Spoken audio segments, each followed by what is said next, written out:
we're happy to have a collaboration with the Frost Place. I want to thank Maudel Driscoll for making this evening possible. We will be welcoming Rose McLarney, who is the Dartmouth Poet in Residence at the Frost Place for 2016. At this time, I would like to introduce the Executive Director's Assistant for the Frost Place, Daniel Levin. Thank you all for coming. Hi everybody, can you hear me? Great. Okay, so I'm Daniel Levin, Assistant to the Director at the Frost Place. You can find me after the reading. I'll be selling Rose's books, and I think Rose will be available to sign them for you. So the Frost Place is Robert Frost's home on Ridge Road in Franconia, New Hampshire. And every year since 1976, we've selected a poet who's at a similar juncture in their career to Frost when he lived in the house. And Rose McLarney is our 40th Dartmouth Poet in Residence. And as the Poet in Residence, she joins the ranks of a lot of tremendous poets we've had over the years, from Robert Haas to Mary Ruefle and Dennis Johnson, and a lot of poets that I love. And I got to hear Rose read on Tuesday in Franconia, and I am really excited to get to work with her this summer because her work is amazing. So one of my favorite quotes from one of Robert Frost's essays makes me think of Rose's work. The quote is, "Every poem is a new metaphor inside, or it is nothing, and there is a sense in which all poems are the same metaphor always." And I think Rose's poems contain all kinds of metaphors that do this unique thing that only art can do, which is allow us to see a subject differently or through different eyes or as something else entirely. But I find Rose's poems especially thrilling because they give us a glimpse of poetry as metaphor itself, or that same old metaphor always. Rose McLarney has published 2 collections of poems, Its Day Being Gone, Penguin Books 2014, and The Always Broken Plates of Mountains, 4-Way Books 2012. Its Day Being Gone is the 2013 National Poetry Series winner. Rose has been awarded fellowships by the MacDowell Colony, Bread Loaf, and Sewanee Writers Conferences and Warren Wilson College, and won the Fellowship of Southern Writers New Writing Award for Poetry and Alligator Juniper's 2011 National Poetry Prize. Her work has appeared in publications including the Kenyon Review, Orion, Slate, New England Review, Missouri Review, and dozens of other journals. Rose earned her MFA from Warren Wilson's MFA program for writers and has taught at the college, among other institutions. Currently, she is Assistant Professor of Creative Writing at Auburn University and Poetry Editor of the Southern Humanities Review. I am happy to introduce Rose McLarney.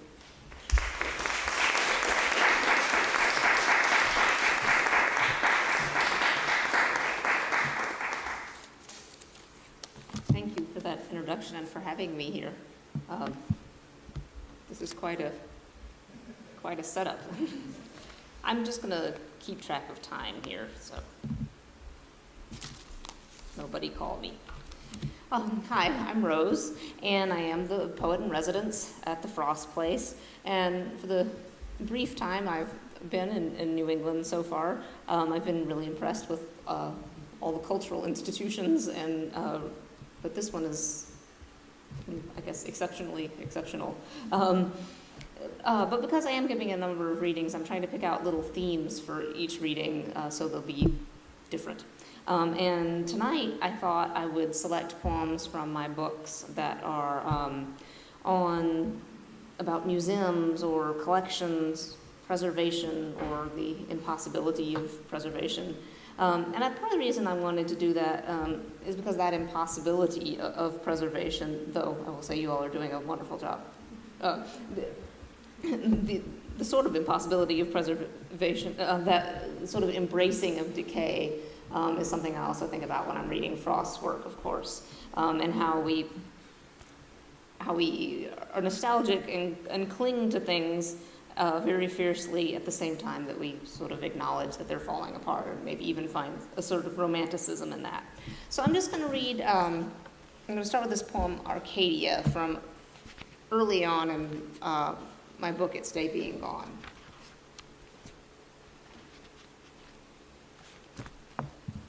Arcadia. I tried to leave behind everything that could make me burn, to evade the urges of change by shutting myself up in the country. I live apart.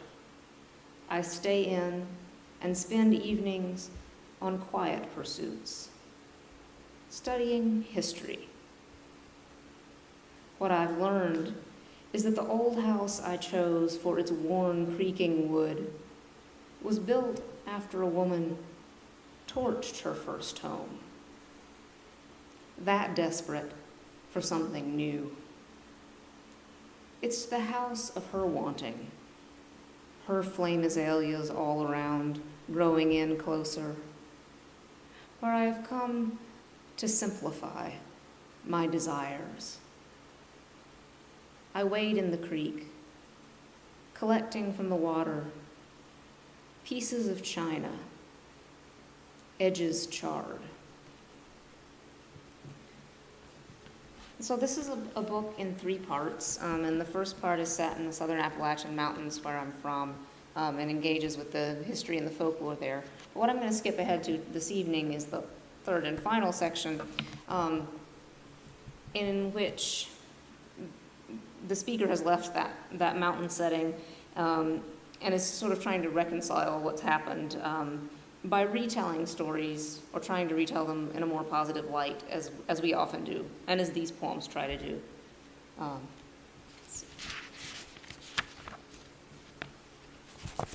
How history would have it.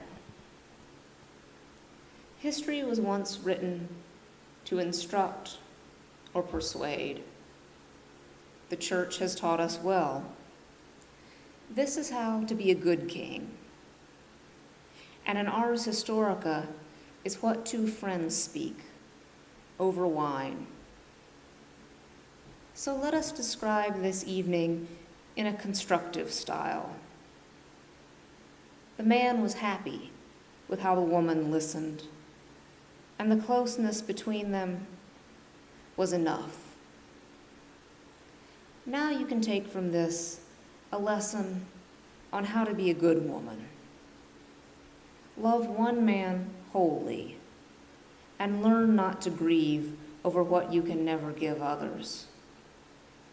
We will leave the friend unnamed.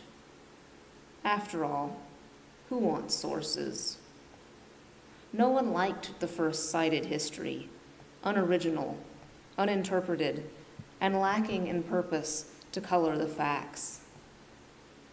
It was gray outside, cold, and the friend went away. She stayed, facing the cafe window a while. Here's how to see it. All the people out there, heads bowed into the winter, did not look at what they passed because they had already determined the conclusion at which they wanted to arrive. The way it should appear, as it is depicted, is that all of us now are heading towards something better. Is that not how history would have it? We will illustrate the walker's forward strides. We will excise the way the woman glances at a new face, then grooms her hair. That gesture of pausing and pushing back. So when we read or think about how history was a sort of subjective, creative form of storytelling in the past, it sounds like a bad thing, but then I guess I was also interested in thinking about the nicer impulses to put a positive spin on things, which this poem, these next 2 poems I'll read, deal with as well. How am I doing with the microphone? Am I doing feedback? Okay. Conservators. We give artifacts galleries, glass, locks. Handle them wearing white cotton gloves to protect them from change.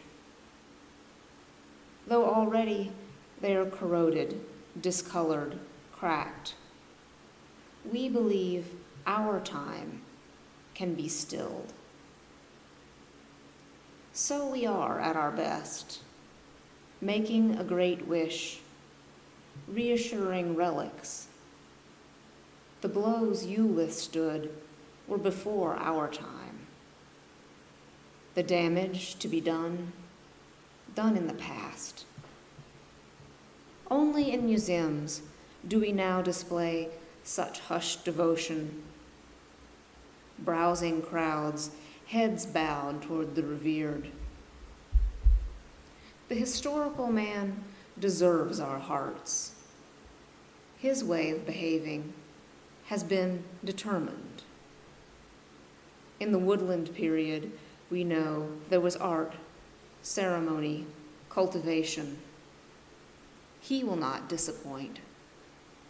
And us? From the shape of an arrow, we learn what was hunted. From the axe of exotic copper, with whom there was trade. If conservators are someday to consider the shards of our pots, may they find more than fractures, caresses patterning our bodies of clay.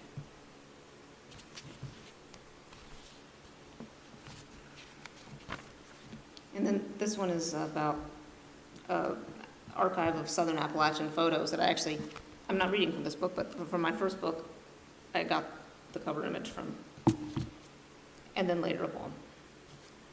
Glossing the image.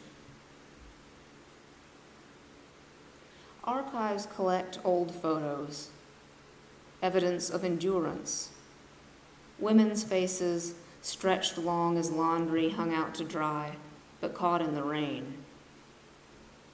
Men with copper heads slung over their shoulders, hatchets in hand, fields of tobacco filling every middle distance. Acres of work always, between the subject and the shelter or church on the horizon. And now we seem to have agreed hardship is what's historical, what's assured to be everlasting. Of all I see, what we'd likely say looks timeless is the black and white view of cattle with snow along their spines, scraping at drifts with hooves, working to uncover grass. Generations have seen that same hungry scene. But can't we change the constants, choose different images? Aren't there also beauty bushes, bright berries, vibrant purple, just under the ice? Haven't there always been? In those dusty folders, there are photos of a woodcarver displaying shelves of shining toys he's made. Giraffes, as a man who has never left the county imagines such creatures. And a gladiola farm, a family standing in the field won from mountains, kept clear of rocks, arms full of glads. On some negatives, the photographer has penciled directions. Take off that shadow.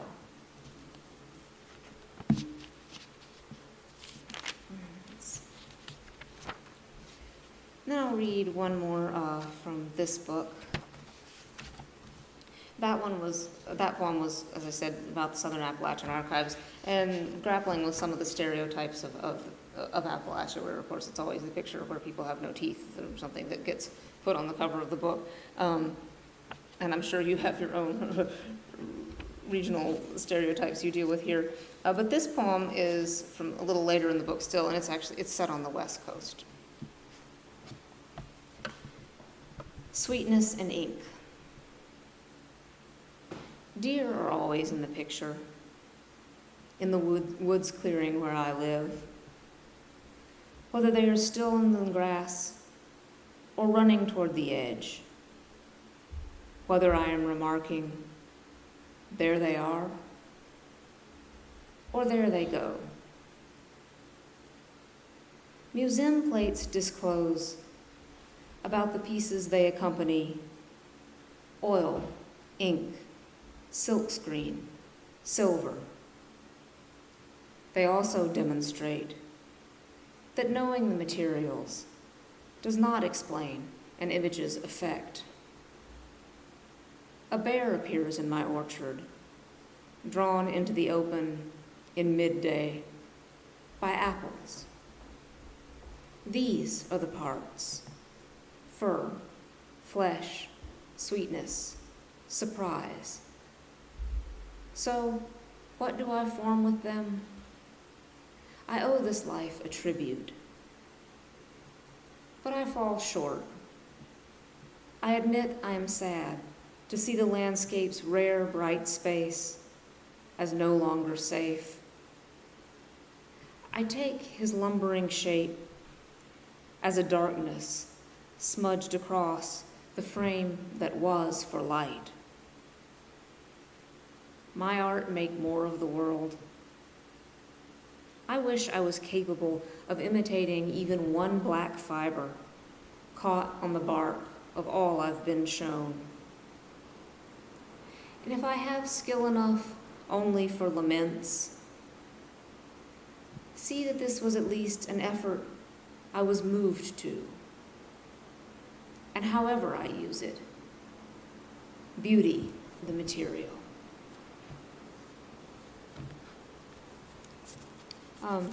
So now I want to move to some of the poems in the book I'm hoping to finish up here at the Frost Place. A nice part of the residency is that I get to have an excuse to work on my own work all summer. But also, well, actually, I'll talk. They're Southern poems, but I'm finding some things in common with New England writing. I'll talk about that later. I'll just read a poem now. Signs may say, "Don't touch." In museums, you may obey velvet cord's commands to keep your distance from displays and step back farther still to get a better view of paintings. But if you go to a hill above your own house at night and watch a well-known form, maybe your mother, who must be getting older,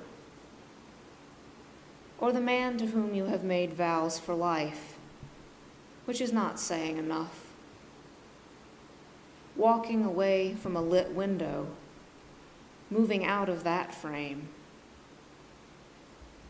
you will wish that body would disregard whatever your words were about wanting to walk alone, and would cross the dividing space, bringing along its warm hands that could blank your eyes to seeing separations that will come. As it is with antique busts touched too much, the paint on the pupils worn bare. I don't mean to inspire everyone to go touch the statuary with that one.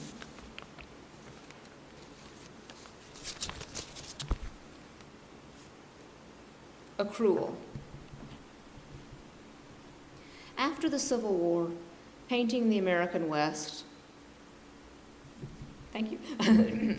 After the Civil War, painting the American West was popular because it was not the setting of either side's tragedy. People wanted to look at scenes free from the marks of our enemies and selves.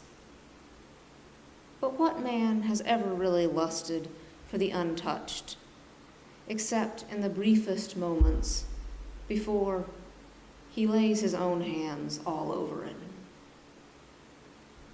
If unsettled surroundings exemplify purity, they're also empty. Eastern architecture's old walls, crowded and obstinate, hold on to the curios of love, hold in the clutter of anger, and collect many allegiances, which have killed men and made them feel they matter. Isn't the woman you really want, she whose resentments also require her to remember everything? Who, through her rages, keeps your history carefully as fine china, and is a defender of favoritism and the faults of the one with whom she has sided. She'll spoil a man, the same word used for what builders of houses do to the once wild landscapes they love too much to let alone. And so that poem is probably informed by Frost somewhat. You know, some people maybe don't know Robert Frost's less famous poems, might think of his New England as a bit idyllic and as a Vermont or New Hampshire that existed before bad things happened to the land. But in truth, he was writing already about a very disturbed landscape where there had already been, as you all probably know, time for farms to try and fail. And he was living among, but loving and writing about ruins as well. So it's been good work for me to think about as I'm trying to fix up my own poems. But I'm going to move on to a different direction because I don't actually only write poems about museums. The main focus of this book that I'm working on now is, I think, environmental. And the next two poems are dealing particularly with our disregard for animals, which I think is interesting because animals are indicators, they're symbols of ecological change, climate change, which we, for the most part, prefer not to acknowledge. So we don't like that symbolism so much. But we really like to take animals and make them symbols for ourselves. So I feel like most art that I look at, my own included, I'm taking the animal and making it a metaphor for my feeling. So that's a contradictory sort of thing that we do. And I'm writing about it. So this one is called Offering.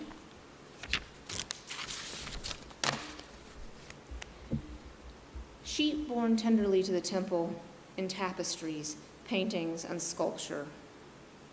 Images we've managed to save. Ask, can we so care for what we sacrifice? The city offers an answer. Not yet afternoon, and all the dogs, animals most beloved, bark behind apartment doors. A howled hymn for us, going about our offices. It is not the hour to be set free, or for parks. Green protected from pavements spread, and with slight fences framed.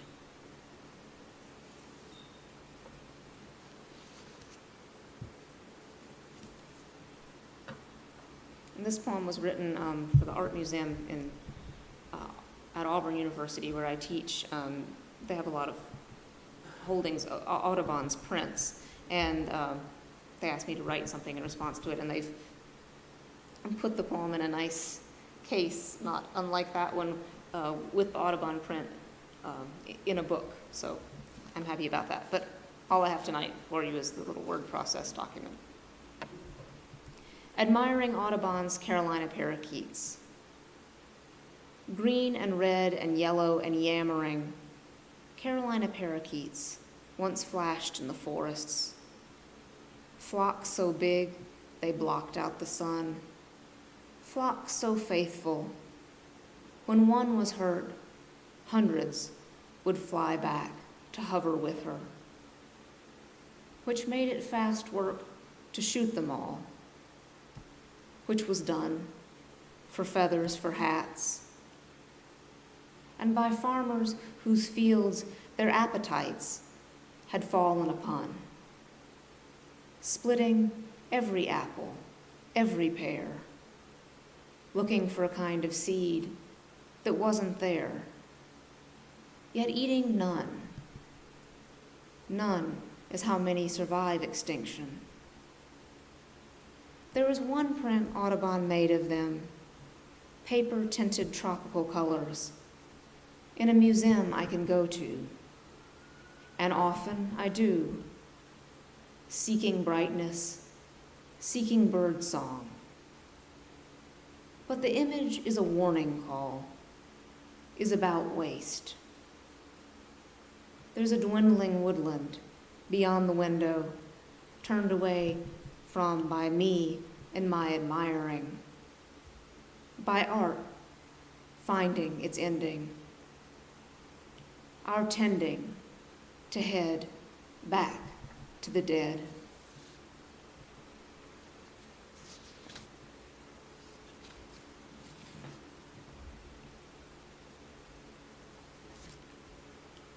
I'm going to turn this back in a slightly more positive direction. A poem about books, which we love, right? And all the things that are worth saving. The title of this is After the Removal of 30 Types of Plants and Animals from the Junior Dictionary, which some of you may have read about. This was actually done. There was a junior dictionary was being published, and they decided to cull it by removing words for plants and animals. Almond no more. Blackberry blanked out. Cheetah cast off. But if no acorn, because the young will use language for nature less, by that logic, no arousal, brief surge of blood that cannot continue, but lets lives be conceived. If no bluebell, because flowers are fleeting, no beauty to begin with for these bodies which wither. If no cygnet, the downy being preceding permanent feathers, then no childhood, since those who are sheltered under a wing cannot stay, not the same. As we might wish mother, many children's earliest word, will always be one they hold in mind. Can we not let their mouths keep mistletoe, minnow, and magpie? Leave a few things intact. Allow the possibility of turning books' pages in reverse, to lobster, then leopard, then lark, to the letter of last, of lasting, of live. I think there's an article in The Guardian that lists all the words that were removed, which were sort of alphabetically in there, but we should all try to save them as much as we can. So, I said that was going to be the last poem, but I will do one more. I've been doing a lot of talking about looking back, and so I'll read a poem from my first book and look back myself here. Let's see. How about Untrust?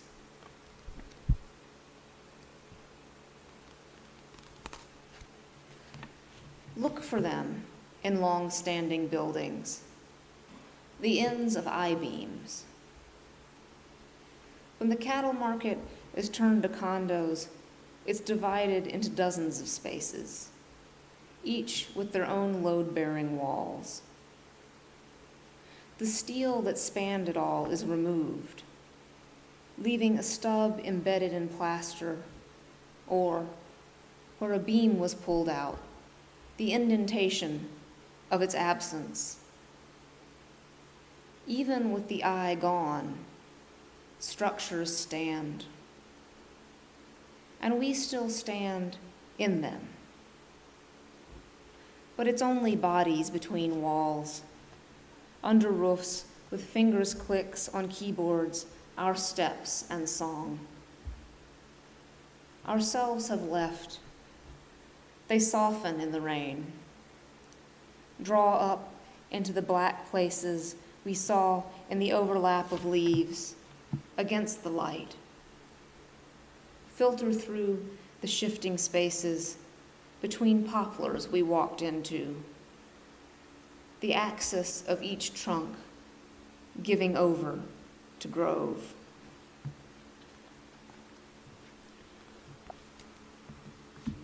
Well, thank you all for your attention this evening. If you have any questions or comments or books of poetry you want to tell me to read, I'd love to hear it. Yes? You brought home with you that were typed up, and I'm wondering if you write by hand or if you prefer to type, and what the difference is for you in your writing process. I generally prefer to type, even though it's less elegant and it makes me have to be inside, because I like that. It seems I can hold it at more of an objective distance if it's on a screen, and so I can be a little more ruthless in saying, you know, when I'm writing in my journal, which I do as a starting point, but it, you know, it just goes on, and I become sort of caught up in the act of writing and think the poem is actually going somewhere when maybe it's not. So putting it on the computer screen is really helpful for me for editing, and also because copy and paste is a wonderful thing. It means you can change things over and over and over and over again, which as a poet I kind of think you should do, without having to fear loss. And that's one of the things, again, as unglamorous as it is to talk about copy and paste up here, it's one of those things that makes me thankful to be a poet, because if I was, you know, a sculptor working on marble and I took one too many chips, it's all gone, whereas on a screen I can get it back. That said, sometimes I do try to just mix up my strategies. Sometimes I'll find that if I'm working on a computer, I get too obsessed with, these are tercets, I want them all to be tercets, I want the lines to be the same length, and then I don't actually say what I need to say. So sometimes I will switch back to a notebook or something. How about you? When I journal, I tend to write by hand, but when I'm writing long-form nonfiction, I type. Yeah, good strategy. Anybody else got questions? Yes. Do you teach poetry? Do I teach poetry? Yes. Do you remember what, I'm sure you remember, what is it like to be a person who must have had some undergraduate teachers who inspired you, and now you have to do that? Well, it's a little daunting. Yeah, when I was particularly coming through the MFA program that I attended, I felt like my faculty, the faculty there just went out of their way so much to help me with things that I would never repay the debt, the thousands of letters of recommendation, and, you know. Now I realize that I am repaying the debt, but just never to them. Like, they're never going to get back. But I'm just to try to give some of the level of individual attention that I received as a not very confident writer. Yeah, I try to do that, and I try to think that students, even if they don't happen to be writing the most promising poem right at the particular moment that I'm working with them, that's still what we're doing working with poetry is just, it is communication. So even if it never becomes a wonderful poem, we can try to be empathetic and understanding each other's poems as best possible. And then also the fun part of the job is helping people find out what they should be reading. Because when you find the book that's doing the thing that the student was trying to do, and they realize it and you realize it, and that's pleasing. Do you teach? I remember being taught. Yes. I missed some of the early part, but you're the Frost Place poet, is that right? Yeah. And so does that mean that you lived there for a period of time? It does, yeah. I'm there for about a month and a half this summer. and participating in a couple of readings like this around the area, but and then attending as much as I can their conference. They have a conference and a seminar, classes, lectures, and such. So I will attend those because I want to. But mostly I just get to try to work on my writing and enjoy the location. And it's also nice being in that house because in addition to Frost, Daniel was mentioning other poets who have stayed there. So some of them are writers I admire a great deal, so I can sort of wander around and ask myself, if William Matthews has used this potholder, so it's inspiring on a couple levels. Yes? Who are some of your favorite poets? That is one of the hardest questions, and you would think that I would just have like flashcards that would answer this for me because it's an important question, but I always just sort of stammer and balk a little bit. It changes all the time. I'm continually trying to diversify my reading. So what I really feel I can more answer is who some of the people were who were the most influential on my writing early on, which doesn't necessarily mean that they're the most important. But I just mentioned William Matthews. Yeah, so he was somebody whose sincerity and his voice really appealed to me when I was beginning to write because I wasn't sure that being sincere was all right. But Louise Glick is a poet whose language was just so tremendously economical. Before I even read poetry at all, I think I just saw one of her poems in a magazine. It was like, oh my, you can do that much with so little. I remember reading John Berryman, and just the sheer imaginativeness of that was exciting. A little bookstore down here, we just wandered in there, and I saw one of my favorite poets, more recent poets, Morris Manning, the poet from Kentucky. His book Bucolics is down there, one little copy of it. Somebody should go snap that up. See, now I'm already losing the track of my list. But, yeah. International poets. I mean, I like a lot of Polish poets. In particular, Miłosz is one of my favorites. So that's the beginnings of the list. Did you find New England somehow using your appellation as Alabama? Yeah. Well, I haven't been here very long, but I'm sure that it will. I think even if there don't end up being specific, poems about New Hampshire, often going other places help you see the place that you've left more clearly or in relief somehow. So yeah, I don't know how that's gonna affect it all. There may be a Robert Frost poem, or there may just be some underlying influence, or a birch tree poem that will appear slightly out of the environmental context. I don't know. It's hard to say yet. Yes? When did you realize you were a poet? My mother told me I was a poet, probably from before I could write, so it wasn't a choice. I don't know how she decided that. She's a smart lady.